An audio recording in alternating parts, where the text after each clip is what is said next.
Welcome to episode 2 of Beardie.d's Man Cave. In this episode we shall be covering the cargo level indicator script, which can be found in the Steam Workshop. I shall put a link to this in the description underneath the video.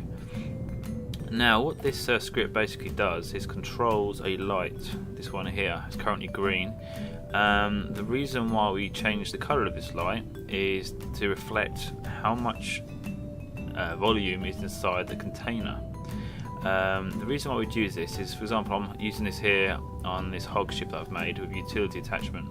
This does drilling. It could also be used on a grinder as well. There's a problem basically is when you're drilling ores, if the container gets full, you've got no way of knowing unless you keep checking into the inventory to check how full it is. If you carry on drilling with a full container, you're actually wasting resources and not collecting them. The same happens with grinders. If your cargo becomes full and you're grinding, you start seeing bits go flying everywhere because you're not collecting them, and you've got to go and chase them and pick them up, and it's a real headache. The only way around it usually is to just keep checking your inventory, which can also be a pain and slows production down. So by using this script, you can put a little light on there and it will change colour to let you know what's happening. So what we do here to set this up is we obviously have our mining vessel or our grinding vessel. We pop a programmable block on there as well. We have our indicator light, and also we have a timer block, which you can see here I've got. First what you need to do is go into your programmable block and you go to edit, and you'll need to go to the browse workshop and collect the cargo level indicator script, which you should have subscribed to. If not, you can browse, subscribe to it, and then it will come up and it will bring the code into the window here, and you'll see this. Basically all you need to do is make some amendments to the first few lines just to match your setup. We have here a container name. You need to put in the name that you've called your container, the one we want to know how much is in it. So we just make sure we put it between the speech marks exactly as it is in your inventory, the name of the cargo container. Again, we want the same for the light name. We need to put that in between the speech marks, and then finally we need to put a container size. Now I'm going to put in here 32. Cargo container sizes can vary from ship size to size of container, and even to in-game settings. So for example, that your maximum volume was just over 32,000, so 32,250. We would set this value to 32. We only want to know the first part of the thousands, we don't know the rest. We don't also want to get the 100% value because we need a little bit of buffer room, because it gives you that extra bit of time. Because if you're grinding and you see a red light comes on, then you let go of the button, in that split second or second it's taking you to react, you could have wasted resources. So that's why we don't have 100% value. But I'm going to put 32 an example. Currently in this game settings the container level is a lot higher, but we're going to pretend it's 32. So when that light comes on, as far as we're concerned, the container's full. Once you've entered those values in there, click on check code. You should get compilation successful. If you don't, then you might have missed out one of the speech marks or messed up something down here, so just revert it, change it, make sure it's okay. Once you get that compilation successful, you can then click on remember and exit. Then what you need to do is go to your timer block, and on here you need to set it to a second. There's a delay, and in setup actions you need to run the timer block, programmer block with default arguments, and then activate the timer block using the start feature. So therefore it's going to keep triggering this every second. I have an extra function here which you don't need to put on there.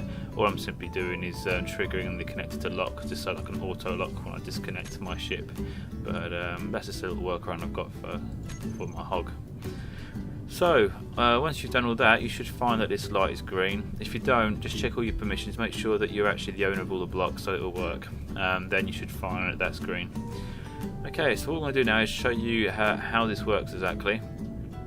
Before I do, just going to quickly show you, I've actually created a connector block here, and underneath I put a sorter, and I set it to collect all. So anything I dock on there, it just empties the container.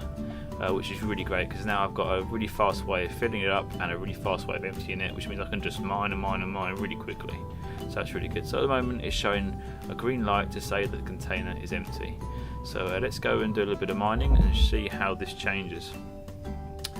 Now I am going to disconnect there we go. Okay, I've started some mining over here. We're going to go and carry on. Now when we start mining, collecting ores, you should find the light will change to amber, so you know that there is something in the container. But what we're looking for is when it turns red and starts flashing, because that means that we're full, we need to go and empty. So that's what we're going to do now. So let's pop into this hole here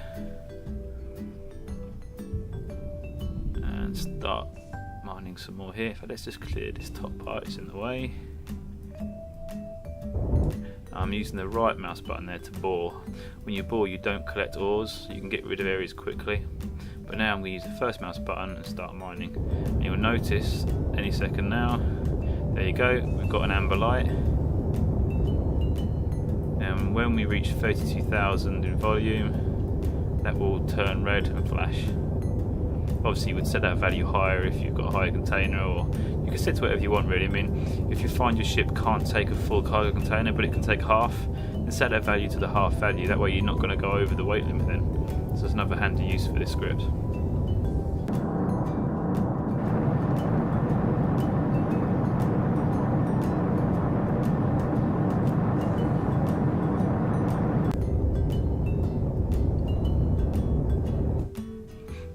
Okay, you'll now see that it's now flashing red, so we can now return back.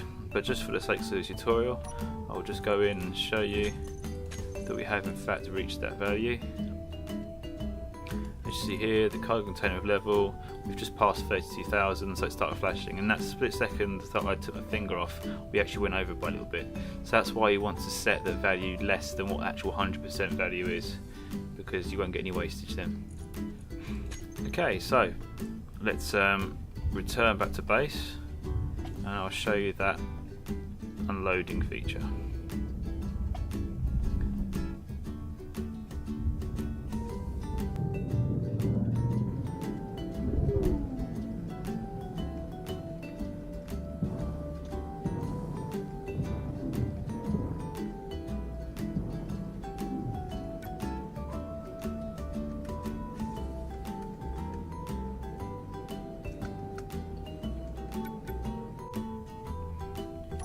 You'll see that light's gone from red to green. It's emptied pretty quickly. If you've got quite a lot of volume in there, like more than 30,000, you'll see it go to amber, and then you'll see it go to green. So it goes through the stages. But there you go, it's emptied now. So I can now detach again and go off mining. It's great. So make sure you give that a try. Obviously you don't have to have it on a ship with a merge block. But if you do, my little trick of adding the timer for the lock on the bottom is handy, because when you disable the merge block, it actually disconnects there as well. A little bit of a glitch in the game, I believe. But by making the timer trigger that on lock, it just makes it reattach, you don't lose it. But yeah, so that's been the cargo level indicator script. For all you that want to follow the man cave series, just an update on what I've done to the man cave. You will notice that this whole pad here is all new. It wasn't here on the first episode. We've got a normal connector there. There's no sorter on that. The sorter's only on that one. But let's head down. We have actually put more timer blocks in because we have another airlock now, same as the airlock that was on the first episode. Again, if you want to see the airlock feature, check the episode before this.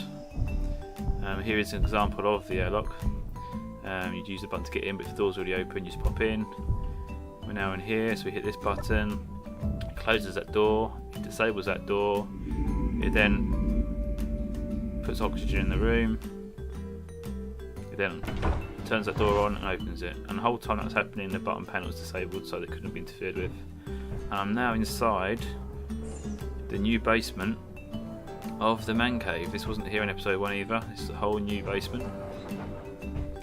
And if I pop up to the top level, you'll see it's now tied up here. We don't have the oxygen equipment here or the med bay, it's now downstairs. So this can now be turned into a nice recreational area for the man cave. Okay, now for the bonus material. Behind this door I have a cupboard. But at the top of the cupboard I've fitted a sensor. This is underneath the front airlock of the man cave. That sensor is currently set up to detect players who aren't me, basically. And when it detects somebody within a certain vicinity of the main door, it will play the doorbell sound. So, if only somebody could come to the door. somebody... Oh! There you go. Good timing. Let's go and check to see who's at the door. Let's have a look. Who's this? Ah! It's Eska. Oh, but she can't come in. Eska, you can't come in, I'm afraid. I said you can't come in. She's not happy now. Okay, she's off. Anyway, that demonstrated it. So yeah, that's a doorbell. Bit of a gimmick, but hey, it's fun, and it was a bonus.